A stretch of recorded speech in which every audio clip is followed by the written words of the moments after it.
Monsieur le maire, chers collègues, certains ont découvert les activités essentielles et vitales effectuées quotidiennement par les fonctionnaires de ce pays.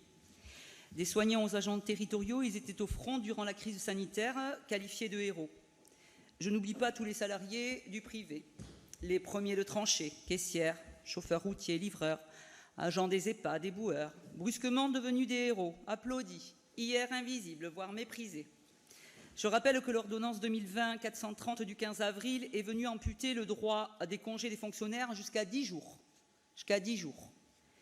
À cela s'ajoute aujourd'hui une prime aux plus méritants.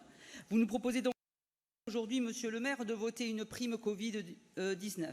Comme pour les salariés du privé, pourtant au front, tous les agents qui ont permis la continuité du service public ne la percevront pas. Les critères d'attribution aléatoires écartant de fait nombre d'agents, surcroît significatif de travail, durée de mobilisation, contact avec le public, nécessité de réagir rapidement, etc. etc. Ces primes ont d'ailleurs été dénoncées par les soignants eux-mêmes, tout comme les médailles du 14 juillet prochain promises par le président Macron. Les agents de la fonction publique n'ont de cesse de réclamer des augmentations de salaire et non une prime ponctuelle qui vise à diviser les travailleurs et crée des inégalités de traitement, parfois même au sein d'un même service. Je précise en effet que nos agents, monsieur le maire, ont leur traitement gelé depuis 2010, depuis 10 ans. Des pertes mensuelles évaluées en 2018 pour une catégorie C à 249 €, pour une catégorie B à 338 € et pour les catégories A 450 €. Une prime ponctuelle ne rattrapera jamais les pertes subies. Alors moi je crains que de nombreux agents ne soient pas reconnus malgré leur investissement durant la crise qui a permis à notre collectivité de poursuivre ses missions de service public essentielles pour répondre à la population.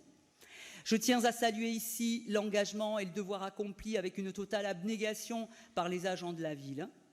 Je suis moi-même agent territorial, monsieur le maire, vous le savez, vous êtes vice-président au conseil départemental dans lequel je travaille, et je connais tant le dévouement que le professionnalisme dont ils savent faire preuve en toutes circonstances, au service de nos concitoyens. C'est même un devoir.